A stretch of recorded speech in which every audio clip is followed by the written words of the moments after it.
আসসালামু আলাইকুম প্রিয় দর্শক, আমন্ত্রণ জানাচ্ছি তরঙ্গ সংবাদের এখনকার আয়োজনে। প্রথমে থাকছে সংবাদ শিরোনাম।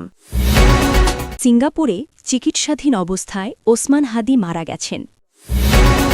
অনেকে মেরে ফেলার হুমকি দিচ্ছে, বললেন হাসনাত আবদুল্লাহ। ট্র্যাভেল পাসের জন্য আবেদন করেছেন তারেক রহমান। নিরাপত্তা পরিস্থিতি ও নির্বাচনী পরিবেশ নিয়ে গণতান্ত্রিক সংস্কার জোটের উদ্বেগ, বললেন নাহিদ। এতক্ষণ শুনছিলেন সংবাদ শিরোনাম, এখন জানাব বিস্তারিত। সিঙ্গাপুরে চিকিৎসাধীন অবস্থায় ইন্তেকাল করেছেন ইনকিলাব মঞ্চের আহ্বায়ক শরীফ ওসমান হাদি। ইন্না লিল্লাহি ওয়া ইন্না ইলাইহি রাজিউন।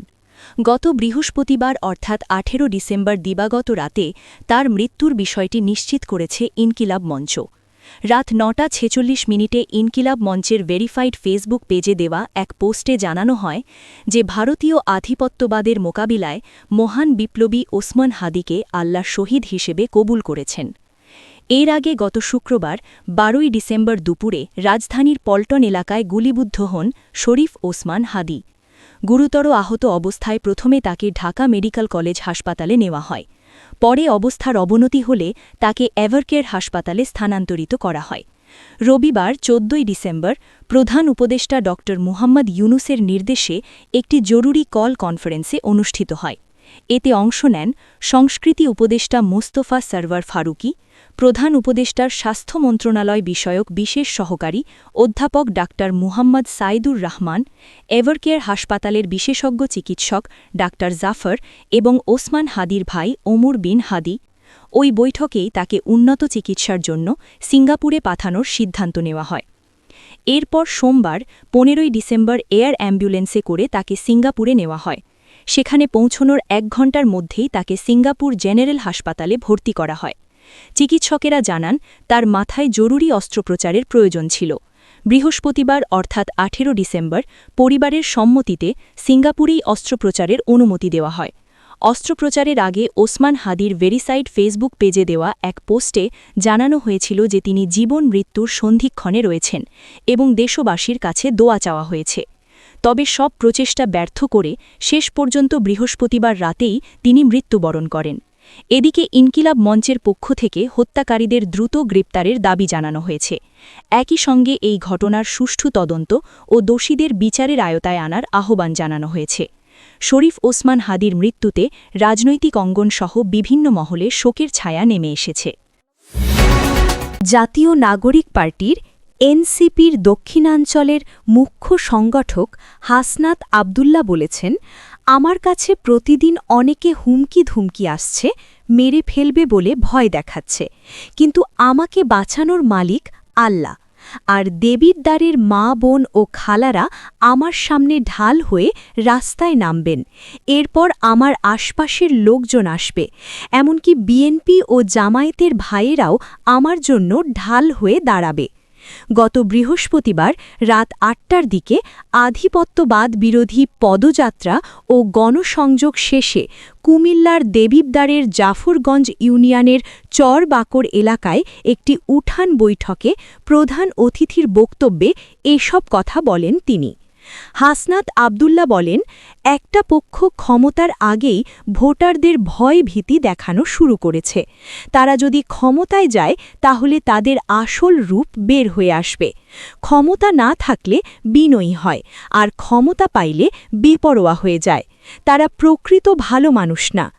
আগামী নির্বাচন হবে টেন্ডারবাজ, মামলাবাজ, চাঁদাবাজ থেকে বের হয়ে আসার নির্বাচন। আমি কোনো টেন্ডারবাজ ও চাঁদাবাজের ওপর নির্ভর করে নির্বাচন করতে চাই না। গোমতীর মাটি লুট প্রসঙ্গে হাসনাত আবদুল্লাহ বলেন, যারা গোমতীর মাটি খেকো আমি তাদের ইন্ডিয়ার ওই পারে পাঠাবো, এবং মাটি খেকোরা আমার বিরুদ্ধে যে ইনভেস্টমেন্ট করতেছে ৭ হাত মাটির নিচেও হলেও আমি তাদের বের করে প্রত্যেকটা পয়সার হিসেব নেব। তারা যদি আমাকে নির্বাচনে হারায়ও আমার রাজনীতি নির্বাচনের ফলাফলের উপর নির্ভর করে না। নির্বাচনের ফলাফল নির্ধারণ করবে জনতা। যারা গোমতীর মাটি কাটবে তাদের ঘুম আমি হারাম করে ফেলব।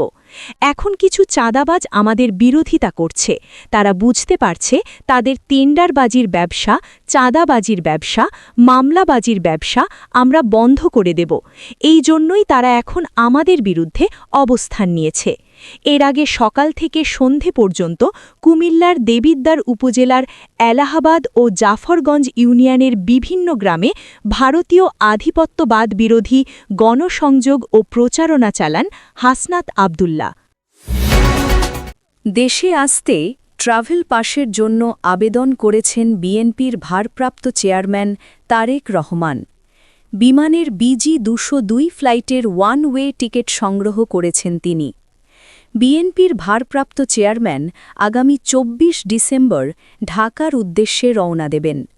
সূত্র জানায়, ট্রাভেল পাসের জন্য ফর্ম পূরণ করে যুক্তরাজ্য বিএনপির সাবেক যুগ্ম সম্পাদক জিয়াউর রহমান ফাউন্ডেশন ইউরোপের কোঅর্ডিনেটর কামাল উদ্দিনের মাধ্যমে যুক্তরাজ্যের বাংলাদেশ হাই কমিশনে পাঠিয়েছেন তারেক রহমান। জানা যায়, তারেক রহমানের বাংলাদেশি পাসপোর্ট নেই। ব্রিটিশ পাসপোর্ট আছে কিনা সেটাও জানা যায়নি। সেক্ষেত্রে তাকে দেশে ফিরতে হলে ট্রাভেল পাস ছাড়া বিকল্প ছিল না।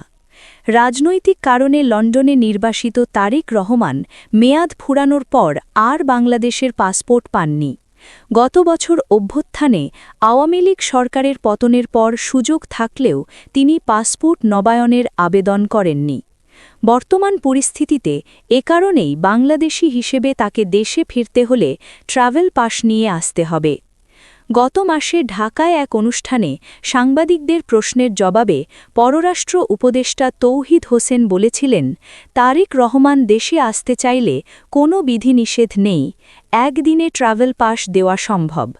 এ প্রসঙ্গে তিনি বলেছিলেন, নিয়ম হচ্ছে যে যখন পাসপোর্ট থাকে না বা মেয়াদ উত্তীর্ণ হয়েছে বলে তখন কেউ যদি আসতে চান তাহলে তাকে আমরা ওয়ান টাইম পাস একটা দিয়ে দিই, একবার দেশে আসার জন্য। তো এটাতে একদিন লাগে। কাজেই এটা উনি যদি আজকে বলেন যে উনি আসবেন, আগামীকাল হয়তো আমরা এটা দিলে পরশুদিন প্লেনে উঠতে পারবেন, কোনো অসুবিধা নেই, এটা আমরা দিতে পারব। ইনকিলাব মঞ্চের আহ্বায়ক শরীফ ওসমান বিন হাদির ওপর হামলাকারীরা এখনও গ্রেপ্তার না হওয়া এবং দেশের সামগ্রিক নিরাপত্তা পরিস্থিতি ও নির্বাচনী পরিবেশ নিয়ে উদ্বেগ প্রকাশ করেছে জাতীয় নাগরিক পার্টি সহ ৩ দলের গণতান্ত্রিক সংস্কার জোট এনসিপি। একই সঙ্গে প্রয়োজনে জেলা ও আসনভিত্তিক প্রতিরোধ কমিটি গঠন করে ফ্যাসিবাদের প্রক্সিদের বিরুদ্ধে কঠোর অবস্থান নেওয়ারও ঘোষণা দিয়েছেন জোটের নেতারা। দেশের রাজনৈতিক পরিস্থিতি মূল্যায়ন, আসন্ন নির্বাচনের প্রস্তুতি ও ওসমান হাদির স্বাস্থ্যের সর্বশেষ অবস্থা পর্যালোচনার জন্য গতকাল বুধবার সন্ধ্যায় ঢাকায় গণতান্ত্রিক সংস্কার জোটের জরুরি সভা হয়। পরে এক সাংবাদিক বিজ্ঞপ্তিতে সভার বিষয়ে জানানো হয়।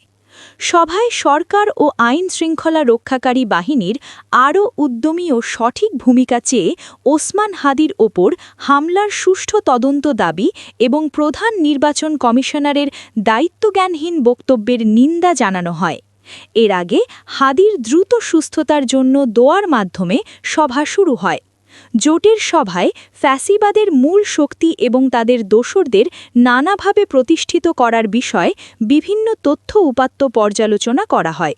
এতে জোটভুক্ত দল এনসিপি, আমার বাংলাদেশ আবি পার্টি ও রাষ্ট্র সংস্কার আন্দোলনের নেতারা বলেছেন, প্রয়োজনে জেলা ও আসনভিত্তিক প্রতিরোধ কমিটি গঠন করে ফ্যাসিবাদের প্রক্সিদের বিরুদ্ধে কঠোর অবস্থান নেওয়া হবে। ৩ দলের নগর, জেলা ও তৃণমূলে সমন্বয় সভা করার ব্যাপারেও সভায় সিদ্ধান্ত হয়।